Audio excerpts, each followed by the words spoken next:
നമസ്കാരം. കൂൾ സൈറ്റിന്റെ പുതിയൊരു എപ്പിസോഡിലേക്ക് സ്വാഗതം. പ്രയാഗ്രാജ് എന്ന് കേൾക്കുമ്പോൾ തന്നെ നമ്മുടെ മനസ്സിലേക്ക് വരുന്നത് കുംഭമേളയാണ്.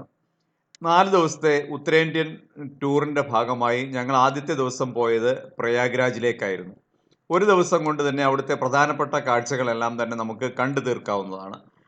അവിടെ പ്രധാനമായി കാണുവാനുള്ളത് കുംഭമേള നടക്കുന്ന ത്രിവേണി സംഗമം, അടുത്തുള്ള അക്ബർ ഫോർട്ട്, പിന്നെ ആ തീരത്ത് തന്നെയുള്ള ബഡേ ഹനുമാൻ ക്ഷേത്രം, അലോപ്പി മാതാ ടെമ്പിൾ, നെഹ്റു കുടുംബത്തിന്റെ കുടുംബ വീടായ ആനന്ദ് ഭവൻ, ചന്ദ്രശേഖർ ആസാദ് പാർക്ക്, ഖുഷ്റു ബാഗ് എന്നിവയാണ്. ഇവയൊക്കെ ഒരു ദിവസം കൊണ്ട് എങ്ങനെ കണ്ടു തീർക്കാമെന്നുള്ളത് ഈ വീഡിയോയിലൂടെ കാണുക. അപ്പോൾ നമുക്ക് നേരിട്ട് വീഡിയോയിലേക്ക് കടക്കാം.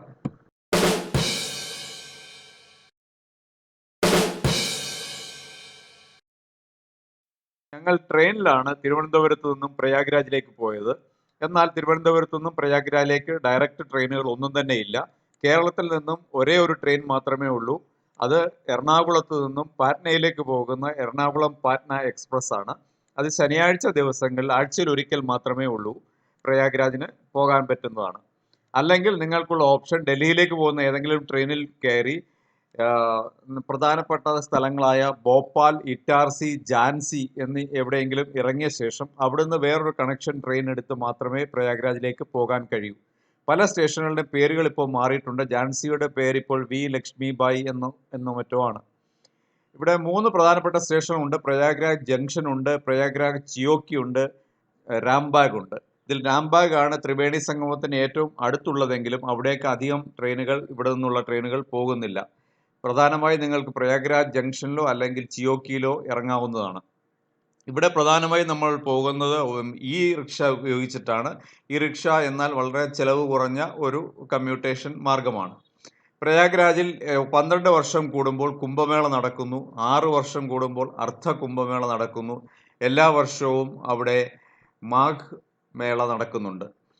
ഞങ്ങൾ സംഗം വ്യൂ എന്നൊരു ഹോട്ടലിലാണ് റൂം എടുത്തത്. ഇത് നമ്മൾ ഓൺലൈനായി ബുക്ക് ചെയ്തത് കാരണം ആയിരുന്നു. 3000 രൂപയാണ് അവർ ഒരു ദിവസത്തേക്ക് ചാർജ് ചെയ്തത്. ഞങ്ങൾ എത്തിയത് രാവിലെ 6 മണിക്ക് മാത്രമാണ്. എന്നാൽ 11 മണിയാകുമ്പോൾ നമ്മൾക്ക് ചെക്ക് ഔട്ട് ചെയ്യേണ്ടി വന്നു. ഇവിടുത്തെ ഹോട്ടലുകളിൽ ശ്രദ്ധിക്കേണ്ട ഒരു കാര്യം, മിക്ക ഹോട്ടലുകളിലും ലിഫ്റ്റ് ഇല്ല.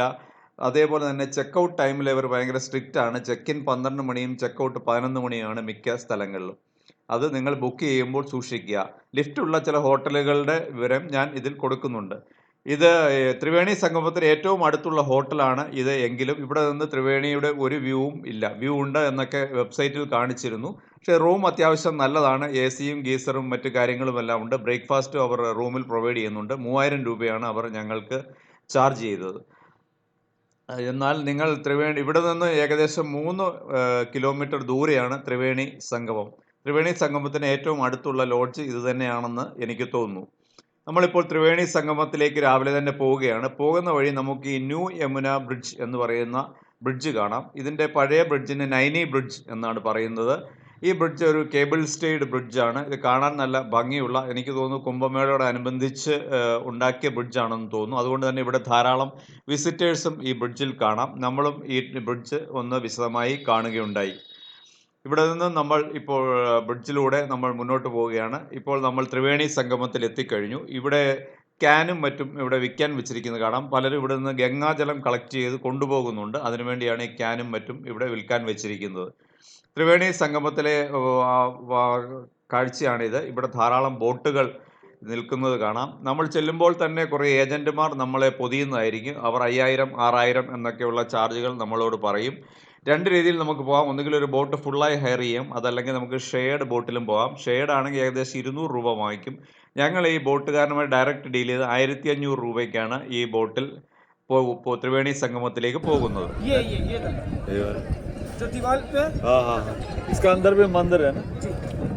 इसी के नीचे राम भगवान ने बैठकर पिंडदान किए थे अपने पिताजी राजा दशरथ जी।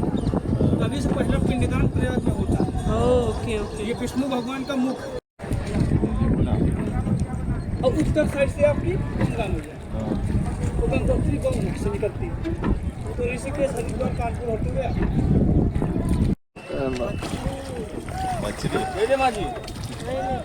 ये लो चिड़ियों का दाने खिलाने के बाबू। പക്ഷികൾക്ക് കൊടുക്കാൻ ധാന്യങ്ങൾ വേണോ എന്നാണ് ഈ ബോട്ടിൽ വന്നവർ ഞങ്ങളോട് ചോദിച്ചത്. ഈ ഫോട്ടോയിൽ കാണുന്ന പോലെ ത്രിവേണി സംഗമത്തിൽ പ്രധാനമായും ഗംഗയും യമുനയുമാണ് മെർജാകുന്നത്. രണ്ട് കളറിൽ നമുക്ക് ക്ലിയറായി ഫോട്ടോകളിൽ കാണാവുന്നതാണ്. ഇപ്പോൾ നമ്മൾ പോകുന്നത് ഗംഗയിലൂടെയാണ്. ഒരു മഡ് കളർ ഉള്ളതാണ് ഗംഗ, അതേസമയം നല്ല നീല കളറിലുള്ളതാണ് യമുന. ഇവിടെ 3 നദികൾ സംഗമിക്കുന്നു എന്നാണ് സങ്കല്പം: ഗംഗ, യമുന, സരസ്വതി. ഇപ്പോൾ നമ്മൾ കാണാം ഈ നീലയും മഡ് കളറും തമ്മിൽ മിക്സ് ആകുന്നത്.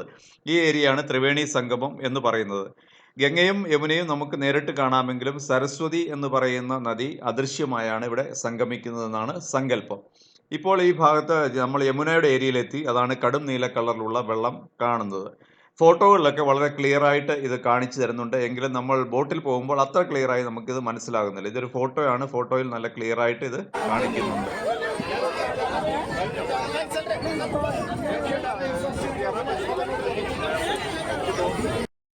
നമ്മൾ ത്രിവേണി സംഗമത്തിൽ എത്തിക്കഴിഞ്ഞു. ഇവിടെ നമ്മൾക്ക് പൂജ ചെയ്യാവുന്നതാണ്. ഞങ്ങൾ കുറച്ച് പാലഭിഷേകവും പിന്നെ നാളികേരം ഈ പുഴയിലേക്ക് എറിയുന്ന ചടങ്ങും മാത്രമേ ചെയ്തിട്ടുള്ളൂ. ഇതിന് 100+100 200 രൂപയാണ് ഞങ്ങളിൽ നിന്നും ചാർജ് ചെയ്തത്. ഇത് കൂടാതെ തന്നെ നമുക്കിവിടെ മുങ്ങി കുളിക്കാവുന്നതാണ്.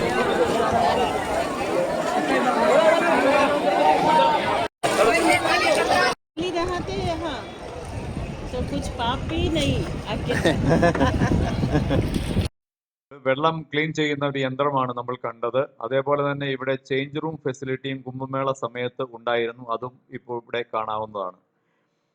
ഇവിടെ ഗംഗയിലും അല്ലെങ്കിൽ ത്രിവേണി സംഗമത്തിലോ നമ്മൾ മുങ്ങിക്കുളിച്ചാൽ നമ്മുടെ പാപങ്ങളെല്ലാം തീർന്നു എന്നാണ് ഹിന്ദു മിത്തോളജിയിൽ പറയുന്നത്. അങ്ങനെ ഞങ്ങളിപ്പോൾ തിരിച്ച് തീരത്തേക്ക് എത്തിയിരിക്കുകയാണ്. നമ്മുടെ ബോട്ട് ഇവിടെ അടുപ്പിക്കുകയാണ്. ചില വിവരങ്ങളൊക്കെ അദ്ദേഹം പറഞ്ഞത് നിങ്ങൾ കേട്ട് കാണുമായിരിക്കും. അതൊക്കെയാണ് ഈ യാത്രയിൽ ഉണ്ടായിരുന്ന പ്രധാനപ്പെട്ട വിശേഷങ്ങൾ. ये देखिए, ये किला है सामने, ये बड़ा जो पूरा किला है, पूरा मंदिर है इसके अंदर, बहुत बड़ा मंदिर है।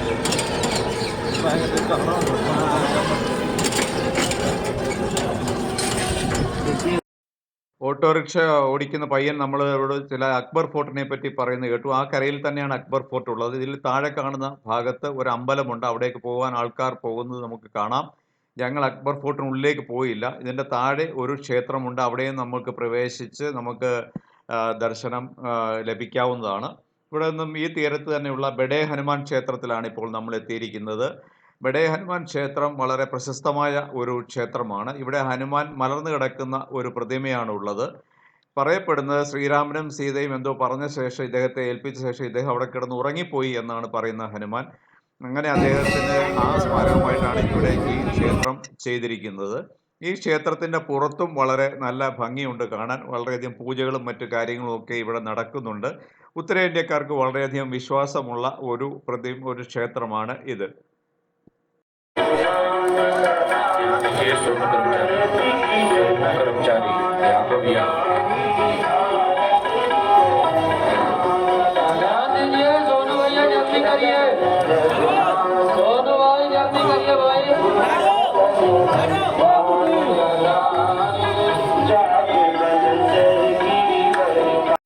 ത്രിവേണി സംഗമത്തിൽ എത്തുന്നവരെല്ലാം തന്നെ കുളിയെല്ലാം കഴിഞ്ഞ ശേഷം ഈ ക്ഷേത്രത്തിൽ ദർശനം ചെയ്യുക എന്നുള്ളത് ഒരു സാധാരണ കാര്യമാണ്. ഇവിടെ നിന്ന് നമ്മൾ വീണ്ടും ഈ റിക്ഷയിൽ കയറി നമ്മുടെ അടുത്ത ലക്ഷ്യസ്ഥാനത്തേക്ക് പോവുകയാണ്. പോകുന്ന വഴിയിൽ കുറേയൊക്കെ ബ്യൂട്ടിഫിക്കേഷൻ സിറ്റിയിൽ ചെയ്തിട്ടുണ്ട്. ഒരുപക്ഷെ കുംഭമേളയോടനുബന്ധിച്ച് ചെയ്തതാവണം. അത് കാരണം ഇവയൊക്കെ കാണാൻ നല്ല ഭംഗിയുണ്ട്. ഇവിടെ ഒരു മുനീശ്വരനെ നമ്മൾ കണ്ടു. ഇത് വാൽമീകിയാണോ എന്ന് സംശയമുണ്ട്. നമ്മളിപ്പോൾ അലോപ്പി മാതാ ദേവി ടെമ്പിളിൽ എത്തിയിരിക്കും. ഇതൊരു ശക്തിപീഠമായിട്ടാണ് പറയപ്പെടുന്നത്. ഇവിടെ വിഗ്രഹമില്ല. ഇവിടുത്തെ പ്രത്യേകത എന്ന് പറഞ്ഞാൽ ഈ ദേവിയുടെ കൈ വെട്ടിയപ്പോൾ ആ കൈ അപ്രത്യക്ഷമായി, നിലത്ത് വീഴാതെ അപ്രത്യക്ഷമായി എന്നതാണ് ഇവിടുത്തെ സങ്കല്പം. വളരെയധികം വിശ്വാസികൾ വരുന്ന ഒരു സ്ഥലമാണ്. ഞങ്ങൾ ഉച്ച സമയത്ത് എത്തിയതുകൊണ്ടാവാം അന്നദാനവും മറ്റും നടക്കുന്നുണ്ടായിരുന്നു. അതുകൊണ്ട് തന്നെ പതിവിലധികം തിരക്ക് ഇവിടെ അനുഭവപ്പെട്ടു. എന്നാൽ ഇതേപോലെ തന്നെ വിശ്വാസികൾ ധാരാളം വരുന്ന ഒരു ക്ഷേത്രമാണ്. അവിടുത്തെ കാഴ്ചകൾ വളരെ ഭംഗിയുള്ളതും ആയിരുന്നു. ഈ ക്ഷേത്രത്തിലെ ദർശനത്തിന് ശേഷം ഞങ്ങൾ നേരെ പോയത് ജവഹർലാൽ നെഹ്റുവിൻ്റെ കുടുംബ വീടായ ആനന്ദ് ഭവനിലേക്കാണ്. ജവഹർലാൽ നെഹ്റുവിൻ്റെ അച്ഛൻ മോട്ടിലാൽ നെഹ്റു ഈ കുടുംബത്തിലാണ് വളർന്നത്. അദ്ദേഹത്തിൻ്റെ മക്കൾ എല്ലാം ജനിച്ചതും ഇവിടെ തന്നെയാണ്. ഇപ്പോൾ ഇതൊരു ലൈബ്രറി ആക്കി മാറ്റിയിരിക്കുകയാണ്. ഒരു ചെറിയൊരു ഫീസ് ഉണ്ട്.